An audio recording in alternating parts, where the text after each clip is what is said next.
Quero saudar a igreja com a paz do Senhor. Sempre é uma alegria para nós voltarmos a visitar aqui a igreja no Fundão. E, e hoje eu quero trazer uma reflexão para a igreja. E como eu já preveni o pastor Fernando e a Heloísa, vou fazer uma coisa diferente. Ele diz, não é costume, mas eu vou pedir que os irmãos façam uma coisa, não é nada absurdo, não, por favor. Nós vamos meditar nos textos. E eu gostaria de iniciar a nossa meditação com 2 versículos. E eu gostaria que todos vissem nas suas Bíblias ou telemóvel, separassem esses versículos e depois nos coloquemos em pé para lermos esses versículos, que seriam a base da nossa reflexão. Colossenses 3,17 seria o primeiro versículo e depois Mateus 5,16. Colossenses 3,17 e Mateus 5,16.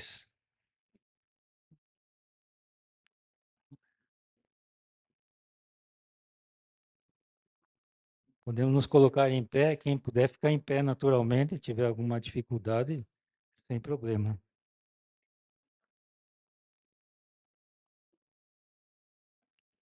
Nós vamos ler a palavra do Senhor. Diz assim a palavra em Colossenses 3,17. Tudo o que fizerem, seja seja em ação, façam em nome do Senhor Jesus, dando por meio dele graças a Deus Pai. Amém. Mateus 5,16. Assim brilhe a luz de vocês diante dos homens, para que vejam as suas boas obras e glorifiquem ao Pai de vocês que está nos céus. Amém. Podem sentar, irmãos.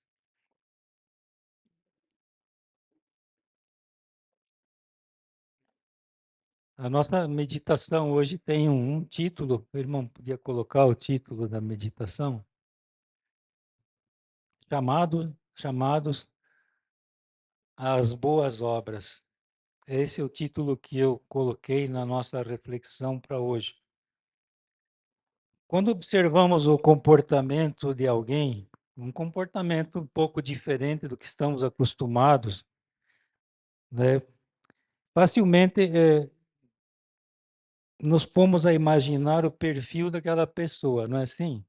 Você está num ambiente que está acostumado com todo mundo do mesmo jeito. De repente tem uma pessoa diferente, que fala diferente, que age diferente, ou seja, a gente já fica pensando, qual será a origem dela? Como é que ela é?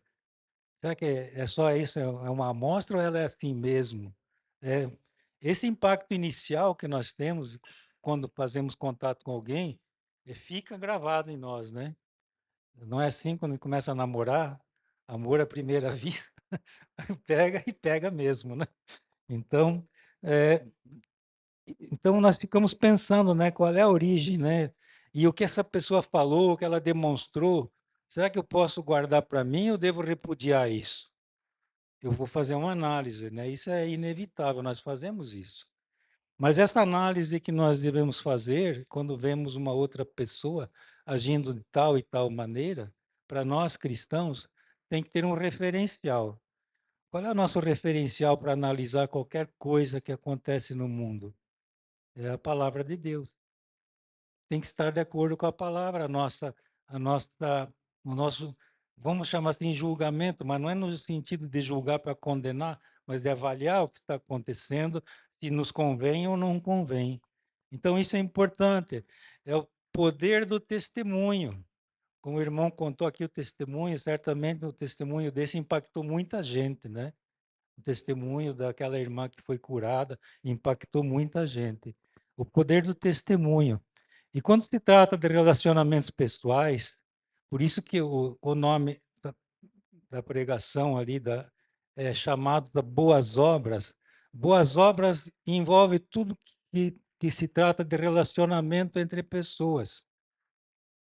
tudo que se trata de relacionamento entre eu e você, entre vocês, isso são boas obras, seja em casa, seja fora de casa, são boas obras. Então, é importante, né? É sobre isso que estamos tratando. O nosso referencial sempre será a justiça de Cristo. Esse deve ser o nosso referencial. E vivemos assim. Mas a primeira grande obra que todo crente deve fazer, pode mudar, irmão, para aquele versículo, faz favor? A primeira grande obra que todo crente deve pensar e ter em sua mente sempre. O que que é? Jesus aproximou-se deles e disse: Foi-me dada toda a autoridade nos céus e na terra. Portanto, vão e façam discípulos de todas as nações, batizando-os em nome do Pai, do Filho e do Espírito Santo, ensinando-os a obedecer a tudo que eu ordenei a vocês. E eu estarei sempre com vocês até o fim dos tempos, né? Mateus 28, do 18 até o 20. Por que que eu digo que isso é a primeira grande obra que nós temos que fazer? A boa obra que nós temos que fazer em essência, como cristãos, é esta obra. Nós somos chamados para isso, para anunciar o evangelho para outras pessoas, assim como um dia alguém nos alcançou anunciando o evangelho para nós. E dali em diante nós tivemos uma nova vida. Então temos que fazer isso também. Essa é a maior obra e a mais importante que nós devemos fazer. Nós não podemos reter a bênção da salvação como se fosse uma conquista nossa. A salvação não é conquista nossa, nos é dada. E nos é dada com um propósito de nós multiplicarmos este conhecimento para outras pessoas. Podemos ser muito fiéis na igreja, podemos estar totalmente envolvidos em atividades do reino, mas não devemos deixar que a familiaridade com o reino ofusque a nossa visão do mundo perdido. Isso é muito fácil acontecer. Nós, como crentes, nos envolvemos com as atividades da igreja e depois nós temos o nosso trabalho, a nossa família, e o mundo lá fora parece que deixou de existir. Nós não pensamos mais no mundo lá fora. O mundo perdido continua perdido, caminhando para condenação eterna. E nós não, mas nós estamos bem. Até a irmã falou há pouco aqui, né? De nós estamos na igreja. Eu estou bem na igreja, mas a gente fica tão bem na igreja e esquece do resto do mundo.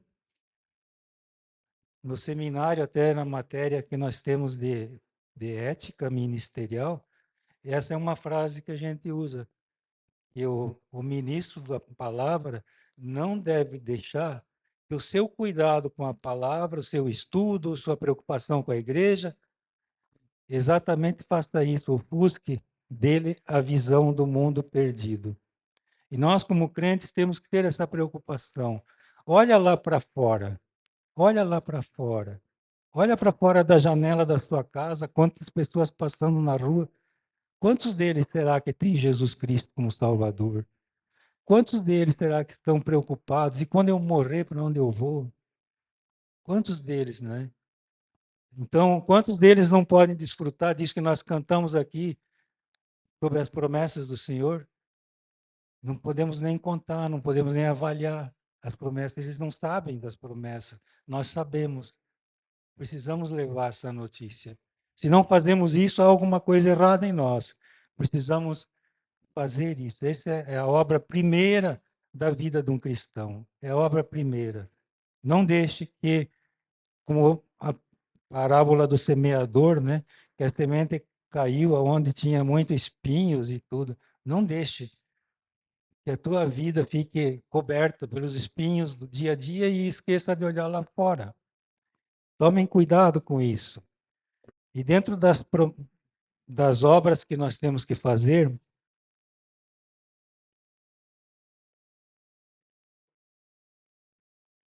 eu digo nós temos de fazer porque as promessas são, não digo mandamentos, mas são ordenanças do Senhor.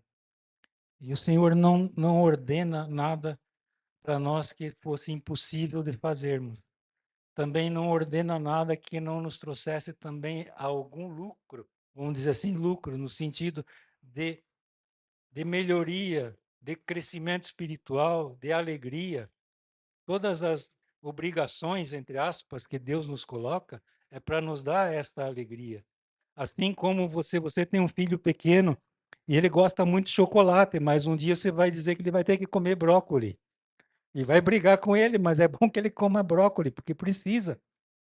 Né? Então, para nós também, as obrigações que às vezes Deus nos dá são os brócolis da vida, mas nós temos que comer, porque foi o Senhor que deu, foi o Pai que deu. E o Pai não dá algo que faça mal para nós, né? Até Jesus falou um dia: se vocês que são maus podem dar coisas boas para os seus filhos, imagine Deus. Imagine Deus o que Ele pode nos dar. O primeiro ponto aqui da nossa reflexão, e eu vou cuidar para que não passe muito da hora, o Fernando vai ficar ali fazendo assim para mim. É, duas situações que se repetem todos os dias nos relacionamentos nossos. Lembremos que relacionamentos são obras, certo? Duas situações de um crente com outras pessoas. São duas situações que sempre se repetem nas nossas vidas. Uma, dentro de casa, nós temos casa, né? Temos família. Se repetem as coisas todos os dias dentro da família, certo? E lá no seu trabalho ou na sua escola, para quem está estudando também, é todos os dias a mesma coisa, né? Vai trabalhar, lá tem, quem sabe, é o mesmo serviço, não, é uma rotina, todos os dias, entra tal hora, sai tal hora, o chefe é o mesmo, os colegas são os mesmos, e tem que trabalhar até que termina o dia, ir para casa, que bom, glória a Deus.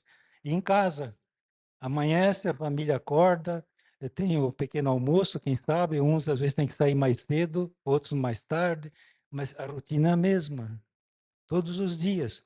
Nós precisamos desta rotina. É interessante que a palavra rotina,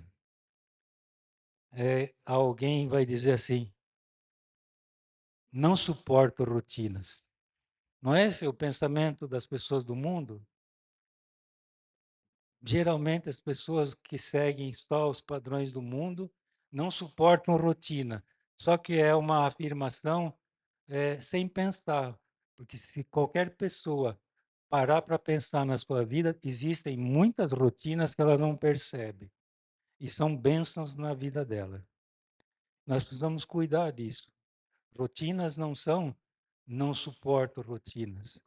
Mas os textos que o apóstolo Paulo nos dá a respeito de família e trabalho, se você pegar as cartas de Paulo, ele repete assuntos em várias cartas. Isso não é de graça, não é por acaso. É porque aqueles assuntos que ele repete não eram específicos de uma determinada localidade. Os problemas estavam em Corinto, os problemas estavam em Éfeso, os problemas estavam em Colossos, os problemas estavam lá em outra cidade, porque é um problema que está hoje também entre nós. As questões de família e trabalho, se você tiver a oportunidade de abrir a sua Bíblia, não vamos ler todo o texto, mas é Colossenses, capítulo 3, do versículo 18 em diante, o apóstolo fala assim: é, o começo aqui, as mulheres ouçam com o coração entregue nas mãos de Jesus, certo? Mulheres, sujeitem-se cada uma a seu marido, como convém a quem está no Senhor. Agora, marido, também ponha seu coração em Jesus e lembre do que vai falar lá para os Efésios. Paulo foi mais rígido, porque ele diz assim: marido, ame vossas mulheres assim como Cristo amou a igreja e se entregou por ela. Depois continua lá, filhos, obedeçam aos seus pais em tudo, pois isso agrada ao Senhor. Tem uma outra versão que diz, porque isso é promessa, né? É um cumprimento, é com promessa, é um mandamento com promessa. Filhos, obedeçam aos teus pais para que se prolonguem os teus dias. E isso, no mundo lá fora, não é difícil de você constatar. O jovem que não obedeceu seus pais, que anda segundo os padrões do mundo, nunca vai ficar velho. Você vai morrer novo. Muito provavelmente, se você pegar os noticiários policiais, você vai ver quantas pessoas jovens morrem porque estavam em caminhos errados. Pais, não irritem seus filhos para que eles não desanimem. Nós, pais e mães, temos essa grande responsabilidade. Vamos dizer assim, irmãos: pai e mãe não são donos dos seus narizes. Não vamos para onde, não fazemos o que queremos, não fazemos o que bem entendemos. Porque um pai e uma mãe que faz o que bem entende para satisfazer sua vontade, provavelmente vai tornar o seu filho uma pessoa irritada. Porque ora é uma coisa, ora é outra coisa. Sempre que nós deixamos nos levar pelos sentimentos de momento, nós não temos uma linha de conduta uniforme. E o que um filho precisa é de um pai e uma mãe que tenham uma linha de conduta uniforme. Porque o vai e vem deixa a criança sem rumo, deixa a criança insegura. A criança não sabe o que fazer. Aquele pai que diz para um filho: não faça isso, mas depois o filho vê o pai fazendo aquilo que falou que não podia fazer. Como é que fica a cabeça dessa criança, desse jovem? Então, pais, tomem cuidado para que seus filhos não fiquem desanimados. Depois também o apóstolo ainda fala daqueles que trabalham. Aqui ele colocou a palavra escravos, em outras versões das servos, mas para a nossa época de hoje é quem trabalha de empregado. Obedeçam em tudo aos seus senhores terrenos, não somente para agradá-los quando estão observando, mas com sinceridade de coração, pelo fato de vocês temerem ao Senhor. Então, o nosso trabalho, nós temos que entender, irmãos, nosso trabalho é bênção de Deus. Porque através do nosso trabalho é que vem o sustento para dentro da nossa casa. É bênção de Deus. Então nós devemos estar lá no nosso ambiente de serviço como quem está em missão. Porque a minha atitude no meu ambiente de serviço vai passar uma mensagem para os colegas de trabalho, para o nosso chefe, igual aquele impacto inicial. Por acaso vocês já ouviram alguém dizer assim, algum patrão, algum chefe, eu preciso de mais um ajudante, mas que não seja crente. Infelizmente, já ouvi isso, irmão. Porque às vezes tem crentes que não abraçaram a sua situação de ser crente, filho de Deus, um discípulo do Senhor Jesus, não abraçaram isso. Continuam crentes carnais, vivendo por suas próprias emoções. E isso passa um mau testemunho. Provavelmente uma pessoa que viu um crente agir assim vai passar em frente da igreja aqui e vai dizer, é outra igreja de crente. Não vai ter interesse de entrar. Continua aqui o apóstolo falando, né?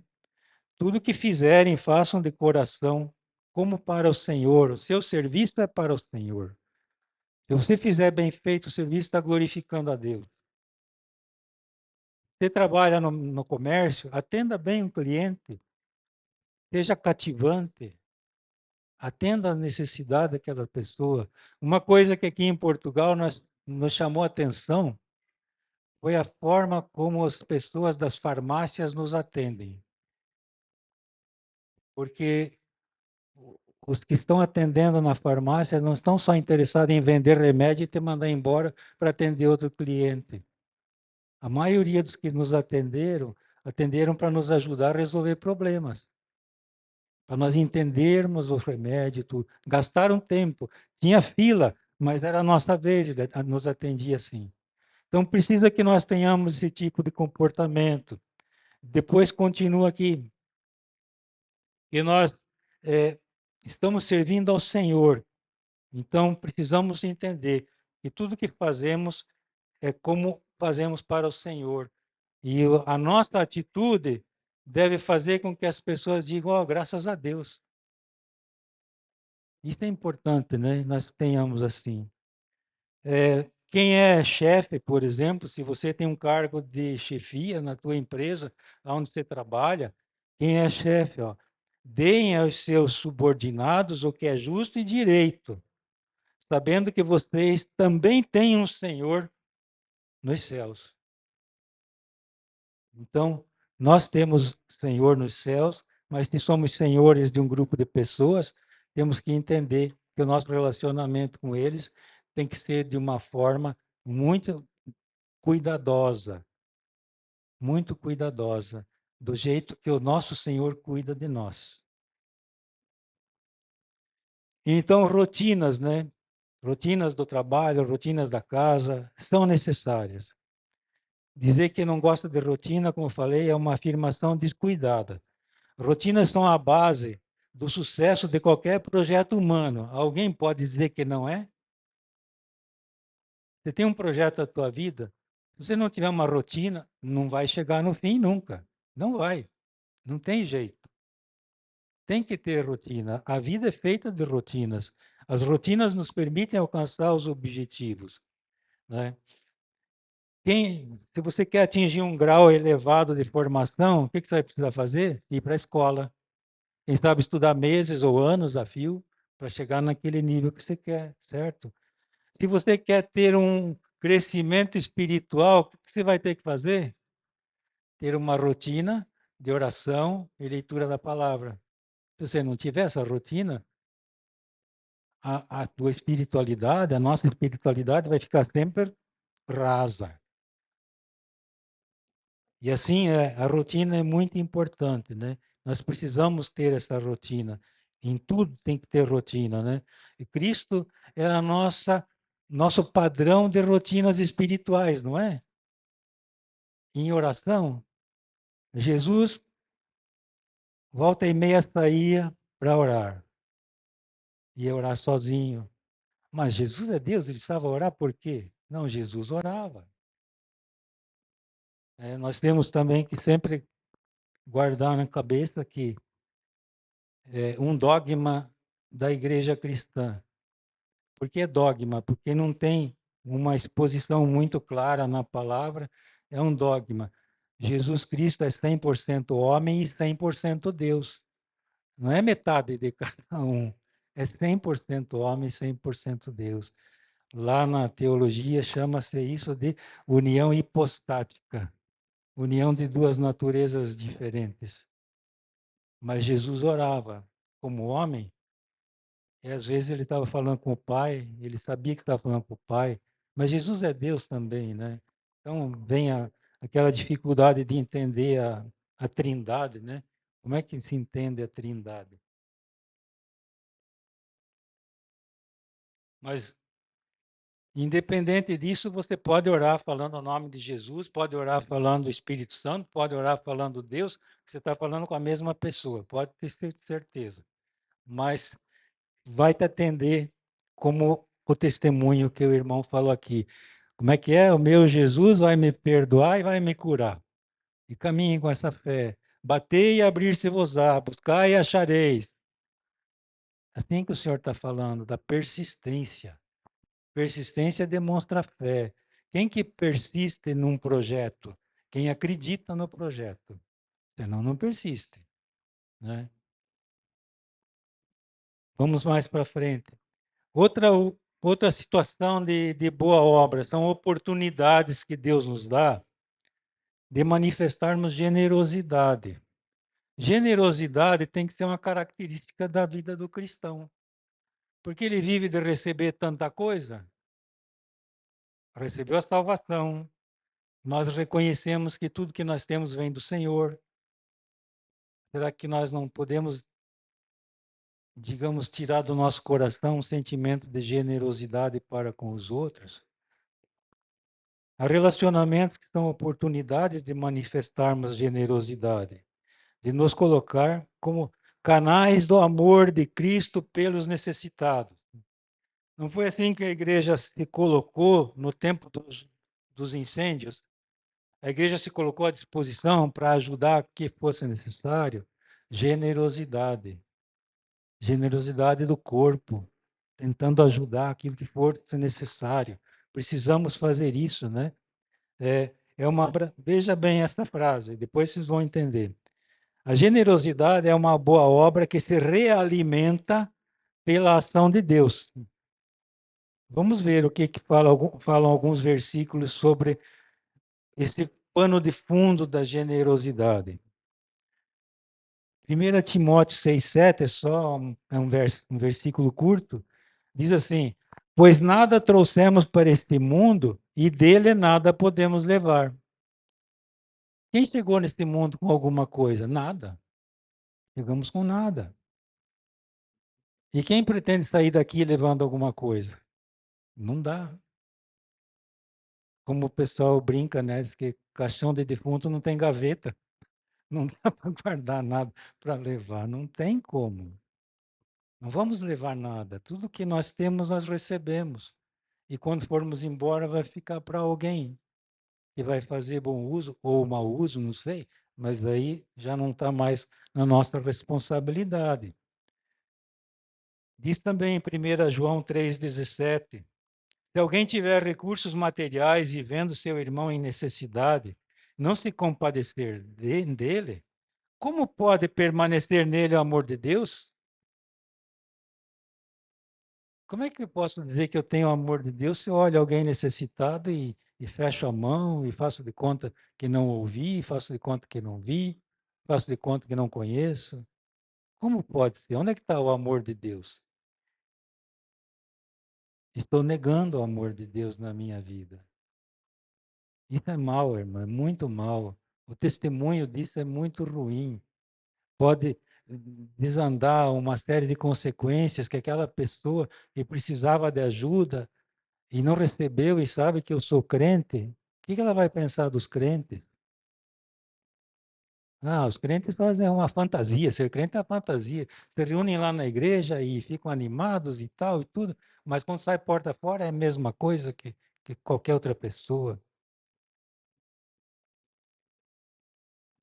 2 Coríntios 9, 10 e 11 diz assim: Aquele que supre a semente ao que semeia e o pão ao que come, também lhe suprirá e multiplicará a semente e fará crescer os frutos da sua justiça.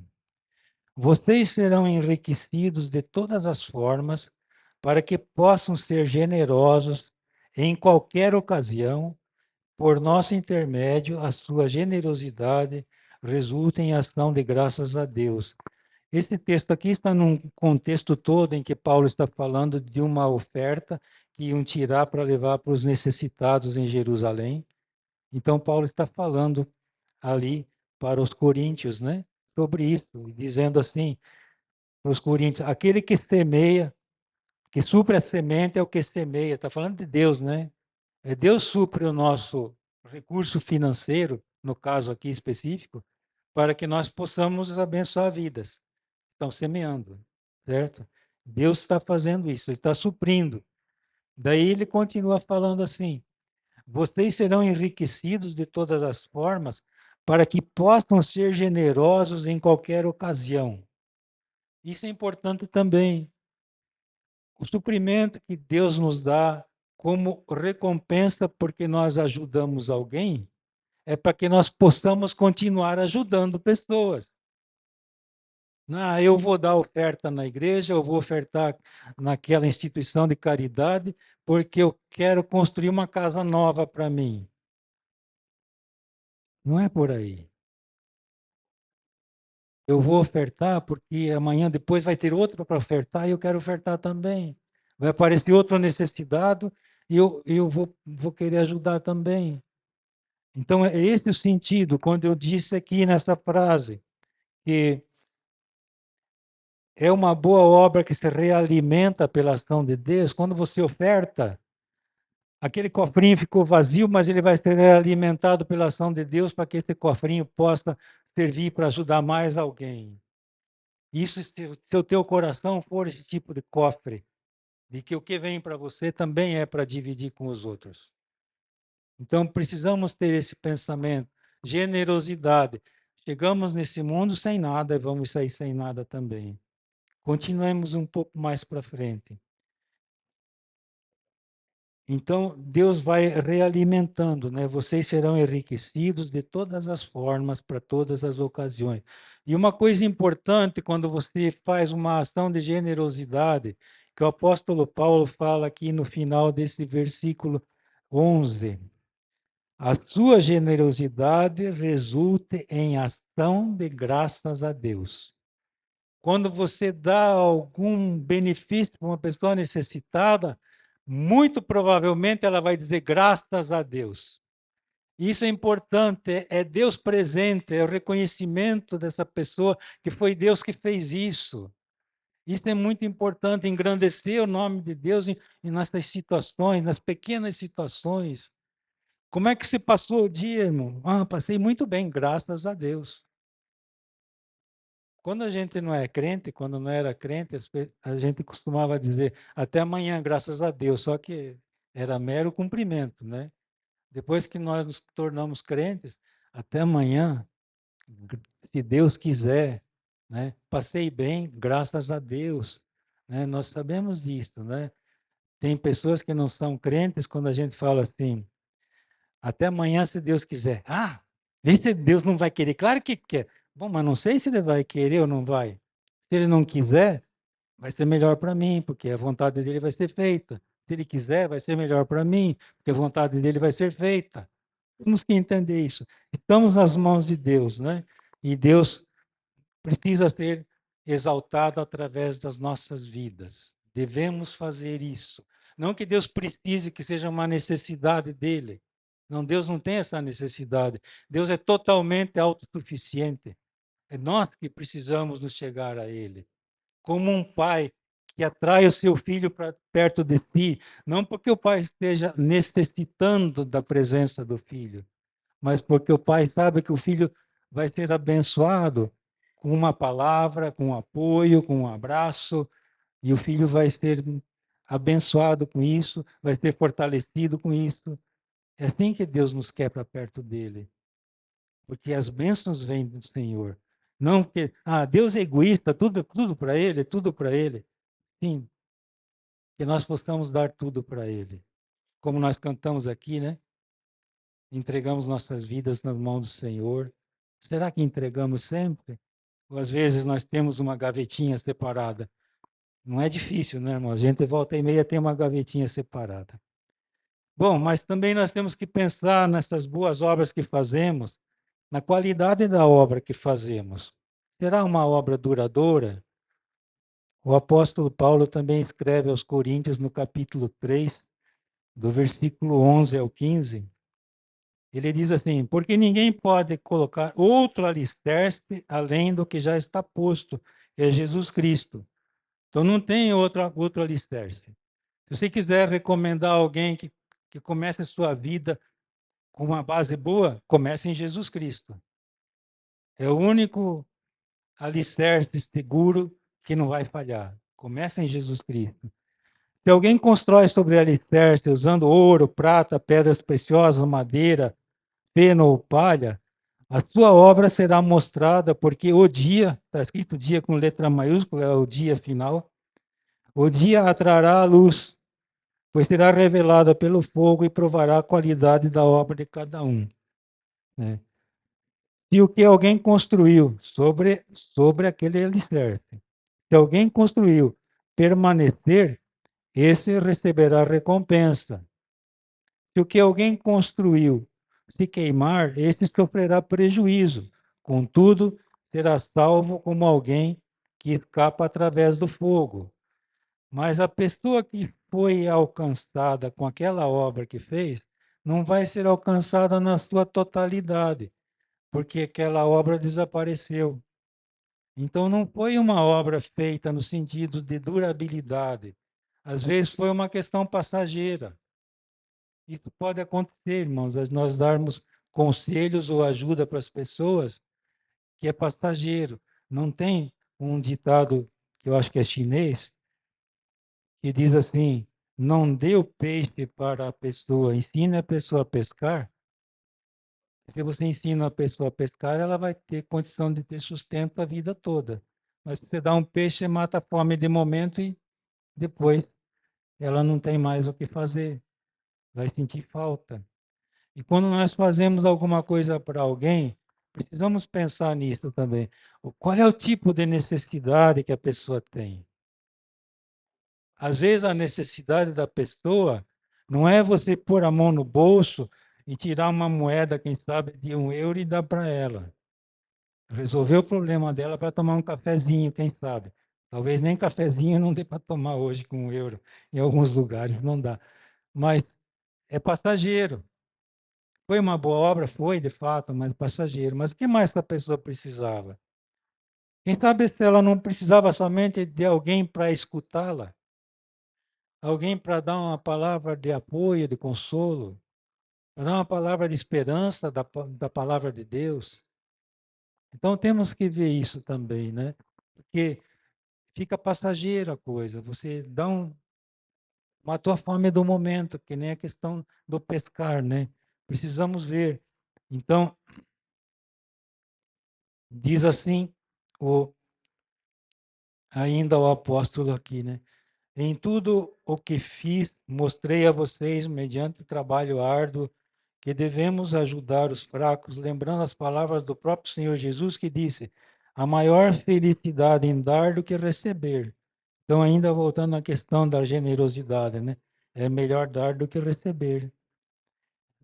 A boa oferta, a boa obra para alguém que nós fazemos, seja uma generosidade, seja um apoio, toda boa obra é um caminho de duas mãos, vai e vem.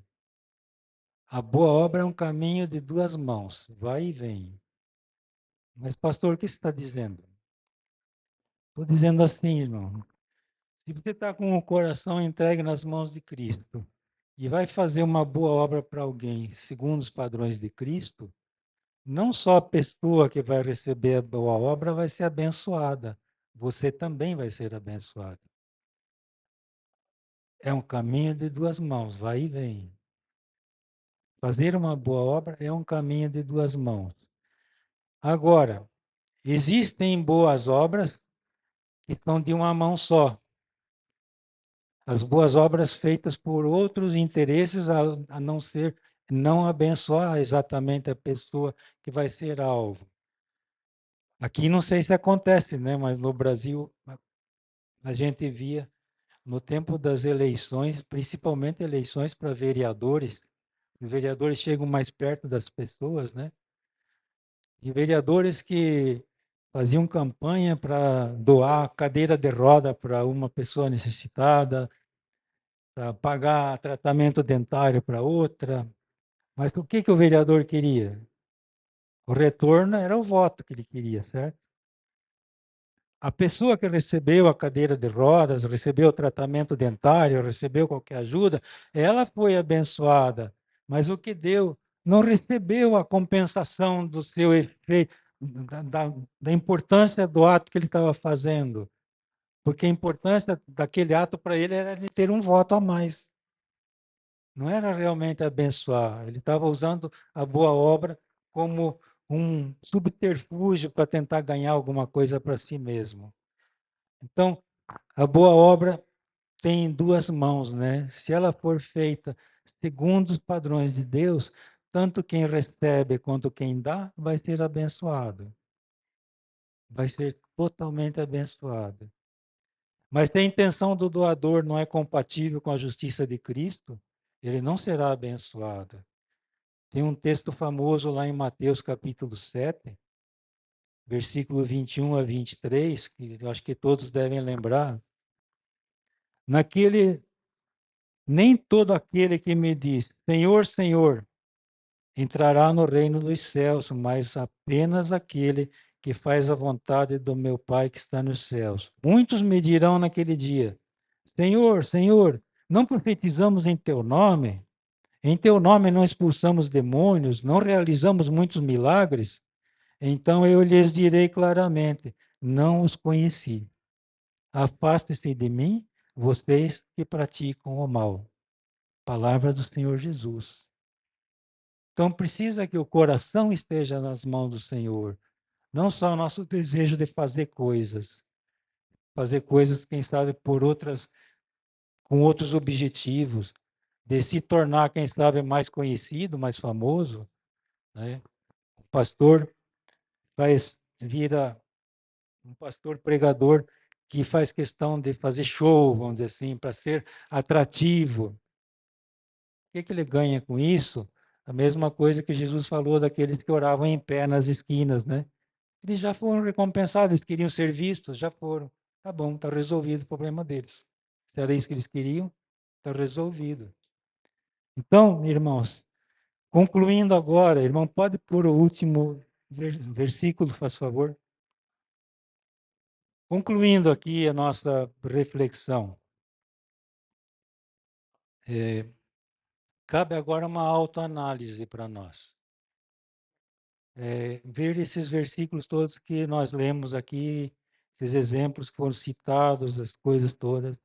Cabe uma autoanálise para nós. O que nós temos feito de boas obras? Lembra da primeira boa obra? Qual era a mais importante? Quem lembra? Fazer discípulos. Fazemos uma autoanálise, devemos fazer de coração bem sincero. Olha para o ano passado. Quantas pessoas você evangelizou ano passado? Quantas pessoas eu evangelizei ano passado? Passou o ano inteiro. Eu não anunciei a salvação em Jesus Cristo para ninguém. Me envolvi com a igreja, me envolvi com o meu trabalho, me envolvi com isso, com aquilo, com aquele outro. Não falei para ninguém que existe um Jesus Salvador, que é a solução para os problemas da vida dela. Irmãos, isso é fácil acontecer. Quantas pessoas passam por nós todos os dias, colegas de serviço, pessoas que se encontram, quem sabe, no comboio indo trabalhar ou no autocarro, todos os dias encontra. O que diz ali em Atos dos Apóstolos, capítulo 1, versículo 8, que todos sabemos de cor, mas está escrito lá? Mas receberão poder quando o Espírito Santo descer sobre vocês, e serão minhas testemunhas, tanto em Jerusalém, como em toda a Judéia e Samaria, e até os confins da terra. Eu quero que você não lembre agora do que aconteceu no dia de Pentecoste com os apóstolos. Mas o que aconteceu no dia de Pentecoste com os 3.000 que foram batizados? Aqueles 3.000 que foram batizados também receberam o Espírito Santo. Porque a promessa de Joel era que o Espírito Santo viria sobre toda a carne. Quem que ia receber? Quem tivesse em sintonia. Assim como também lá no Antigo Testamento, quando o Senhor chamava um profeta, certamente o Senhor dava uma porção do Espírito Santo para que ele fosse profeta. Mas se ele não quisesse ser profeta, ele não recebia, que não é obrigado. Deus convence, mas não exige que venha para o seu ministério. O Espírito Santo foi derramado sobre toda a carne. Jesus disse: eu preciso ir, porque quando eu for, eu vou enviar o Espírito. O Espírito veio. E o Espírito, se tiver alguém em sintonia com o Espírito, ele vai tomar conta. E aí, aquele de quem ele vai tomar conta passa a ser templo do Espírito Santo. E tudo que o Espírito tem de bom vai ser dado para aquela pessoa. Não para que ela engrandeça, mas para que ela seja útil no reino de Deus. Nós já recebemos o Espírito Santo. Jesus já foi elevado aos céus. O Espírito já veio. E Jesus disse: vocês vão receber. O que ele disse? Vocês serão minhas testemunhas. Quando o Espírito Santo vier sobre vocês, serão minhas testemunhas em Jerusalém, Judeia, Samaria, até os confins da terra. Irmãos,